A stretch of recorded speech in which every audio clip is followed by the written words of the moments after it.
Biodynamic Gardening Report. Like the Surf Report, but for gardening by the moon.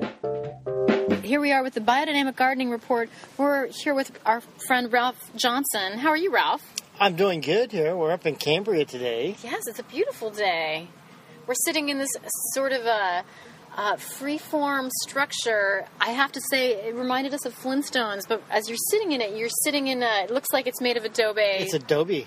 You can see the straw in it, and this is of a piece with what they're doing here. It's centrally grown up in Cambria, where they have a lot of reuse of materials. This is a place for, one of the last places for getting something to eat before... Or to shop. Go shopping, pick up some supplies as you're heading north into the Big Sur or going to Saint Simeon. Mm-hmm. And what do you think about it? This is our first time here. Yeah, the very first time here. It's very interesting. It's an eclectic mixture of recycled driftwood, barrel staves. There were some beehives that had been repurposed as little planters. Barn boards. Mm-hmm. It's actually done very well, though. We were just walking around with your friend, Chef Pandy Pearson. Yes.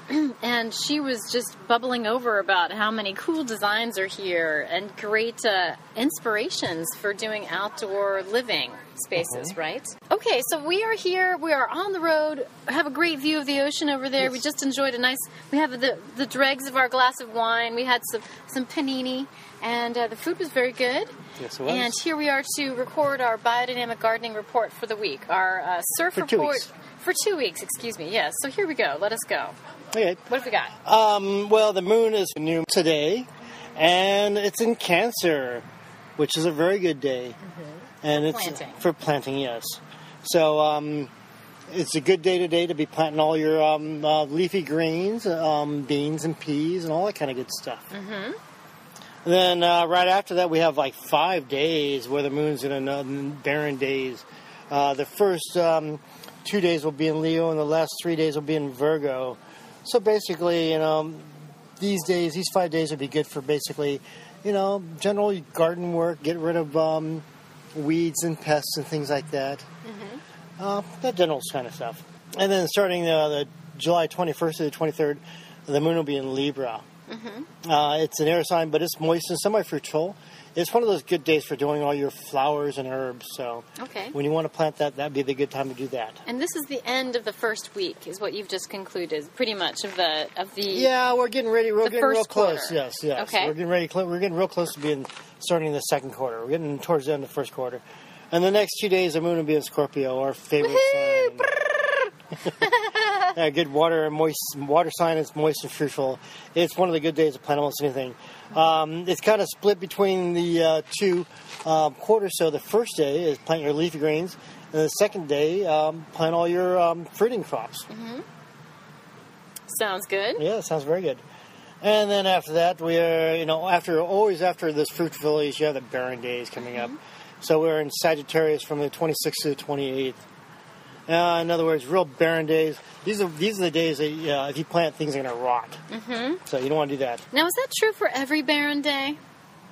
Well, some are even worse than others. Sagittarius seems to be the worst, but it seems to be after the very best fruiting days come the bad days. So you got to have your timing just right on planting. You want to plant no more than later in the middle of this last day, because sometimes the signs change in the middle of the day and you don't know that. So you may be planting on the wrong cycle if you plant later on the day. Aha. But anyway, then after that, the moon's in Capricorn, which is a dry but productive days. But Capricorn is close enough to the full moon, you can still plant the root crops. Gotcha. Okay. And then the last day will be Aquarius, when the full moon is on Aquarius. Oh, that's a good day for compost, isn't it? Yes, it's a good day to put your compost on. Mm-hmm.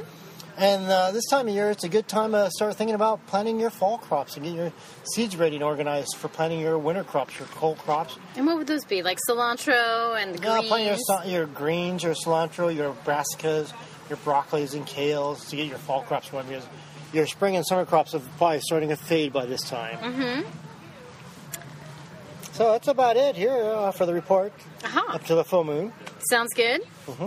So I wanted to ask you something about tomatoes. You mentioned tomatoes, and it is kind of tomato time. And yes. We have some that look pretty good, and we do have some that are failing. And I wanted to ask you, you said that when we our hand watering our plants that we're torturing them because of sometimes inconsistent watering.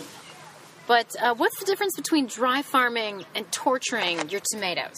Well, dry farming, you're not giving them any water at all, so they're either going to live very well or they're going to die. Usually there's no in between.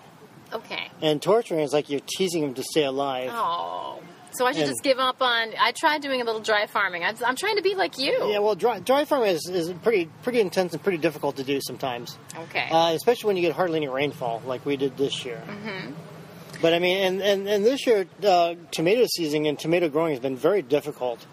We've had all this tropical moistures and disturbances to go through, so our humidity level's been up and down constantly, and it's brought on a lot of diseases that we normally wouldn't see this time of year. Mm-hmm. So when your tomato plants are dying, don't necessarily blame the guy that grew the plants. Says the man who grows tomato plants. Yes, blame the environment for screwing things up first. And don't blame yourself for not being a good gardener, because you're a good gardener. Yeah, it's not your fault that we're experiencing some of these disease problems. Yeah, and so this is your drought tip for this episode. Yeah, is one of the drought tips, yes. Don't water the tomatoes too much. Yeah, tell us about that. Don't overwater your tomatoes. If you want a lot of foliage and a lot of potential disease problems, feed your tomatoes lots of water, make them nice and healthy. Oh, he's being sarcastic. This is opposite thinking here. You really don't want to water your tomatoes too much because you can get too much vegetation, not enough fruit. Is that right? You want to stress them a little bit. You want to any plant, its whole purpose in life is to produce seeds, and the only way to produce seeds is by stressing them. You want to make the plant think it's going to die. If it's not going to think it's going to die, like you keep it healthy, it's just going to keep on growing more and more leaves and be happy. Mm-hmm. But if you stress it and think it's, well, I'm going to die, it'll set some fruit for you.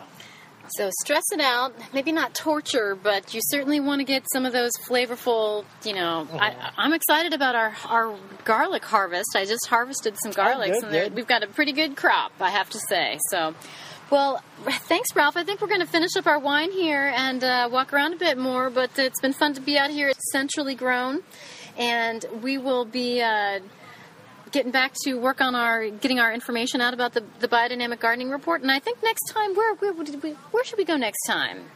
Well, we got a lot of choices coming up on us. Yeah, we've been to your farm. We were thinking about going to Siner La Valle, a tasting room. That would be good. In Avila Beach.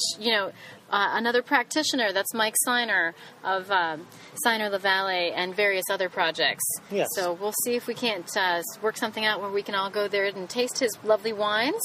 It's got a whole bunch of cow horns in their vineyard, for sure. Oh, that's good. Yeah, another biodynamic person. We like that. We like that. All right, well, we'll touch base with you then in a couple weeks, and it's always nice talking with you. All right. Well, see you in a few couple weeks. Sounds good. See you later. Bye. Bye.